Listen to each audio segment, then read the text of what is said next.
and viewers. Welcome to our weekly news bulletin with myself, Maries Leroux, and Waldy Volskink. We are bringing you the latest news from this week's edition. Goeiedag kykers, lesers. Ja, by hierdie weeklikse nuusbulletin van ons is altyd 'n paar dingetjies om uit te kyk voor. Op die stadium moet ek sê, lyk dit vir my die paaslang naweek is die ding om na te kyk.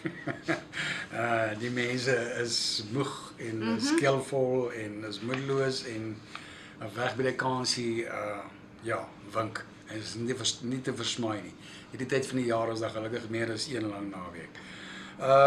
Maar hier is ons spring weg met hierdie storie van bladsy 3 van 'n ma wat in groot moeilikheid is omdat sy nie die verkrachting van haar 4-jarige dogter aangemeld het nie. Dis natuurlik nadat haar dogter verkragt is en nadat sy R10.000 in die hand gestop is om stil te bly.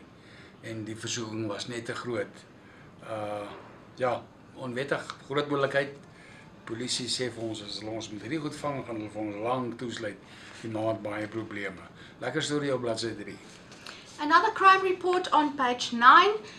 It broke nationally last month regarding officials in the Bojamanala Municipal District Municipality who were apprehended for fraud and corruption, and now 2 more have been arrested, Esther Malesa and Moses Malesa, and they appeared in court along with the 5 other co-accused, and they are being accused of corruption to the value of over 25 million rand, and this was stolen between December 2018 and May 2019.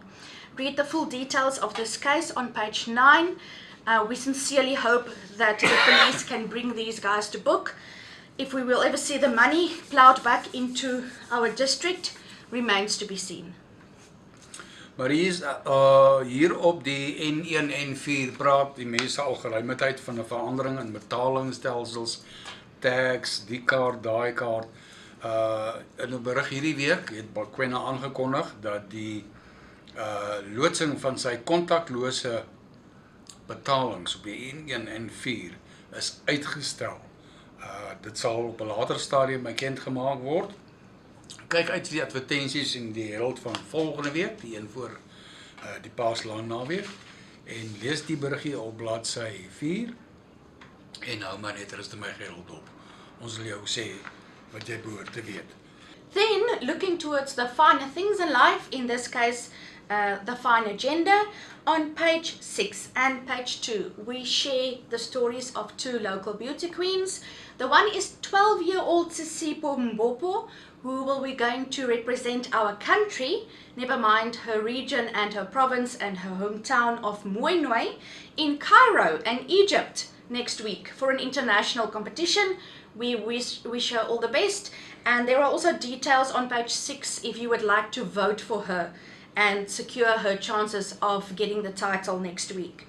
Then Miss Rustenburg finalist Anastasia Toy, who is only 23 years old, is already making her mark in the local community, trying to be a part of the community, share the welfare of the community and make an impact that is there on home ground level. Read her story on page 2.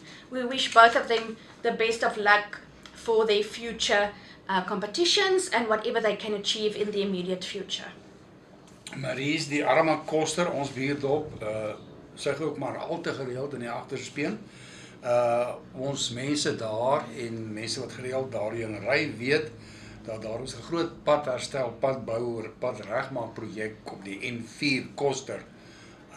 En dat die pad nou vir die soeverste keer die restaurasieprojek skibreek gelei het, omdat die sogenaamde konstruksiemafia met afpersings gedreig het om die projek tot stilstand te bring, mense geïntimideer, die tipe van ding. Dis al 'n ou storie in Suid-Afrika, net waar daar gebou word, slaan hierdie konstruksiemedia toe, mafia toe, en dreig mense met skade, met afbrand van hulle toerusting, met geweld, met moord, hulle tot 4 wapens. Die polisie in Noordwes, 'n uitgebreide klomp eenhede, het net verlede week toegeslaan op die konstruksiemedia in Koster. En nie minder nie is 5 mans, bel almal, is aangekeer en is toegesluit omdat hulle die gemeenskap geïntimideer het. Sien gerus die artikeltjie bladsy 10 van hierdie week onder die opskrif Koste Info Road Project halts due to extortionists.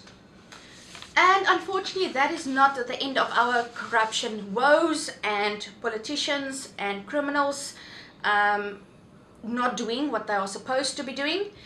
In a story that is a buzz on social media, on page 7 we report on the case of a local ward councillor in Meriting, please excuse my pronunciation, Zenzele Zinela, who on Sunday past drew his personal firearm on the community after an altercation over service delivery.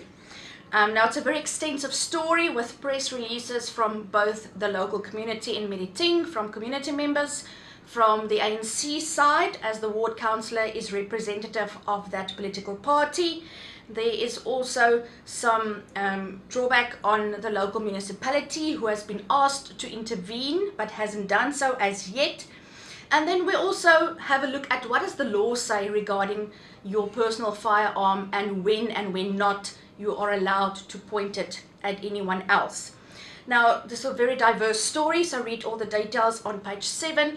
We really sincerely do hope that this ward councillor will be brought to book, will be made accountable for his actions, as well as the community members who went too far and committed acts of vandalism.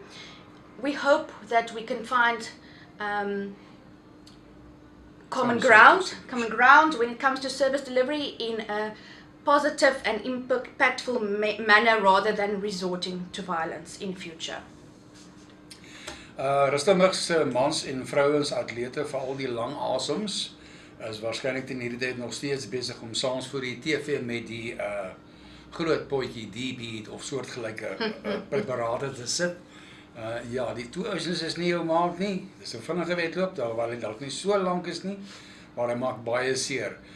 Op ons agterblad het ons die Run Walk for Life van Rustenburg, wat wie se atlete gaan deelneem het, pragtige prestasies gelewer het. Weer eens Johnny Young, hierdie keer sy dogter, Zantay, wat saam met hom gedoen het.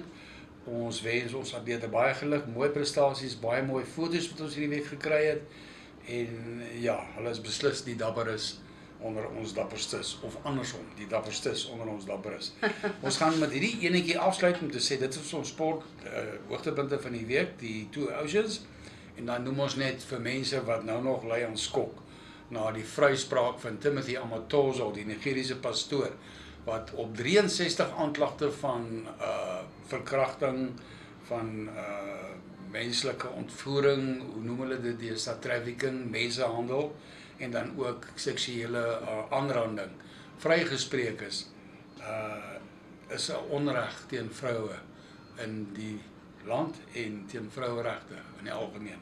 Ons kan nie sien hoe hierdie ding gebeur het nie, en daar sal nog baie gepraat word oor Timothy Amatozo. Hy sal seker in elk geval binnekort gerepatrieer word na Nigerië.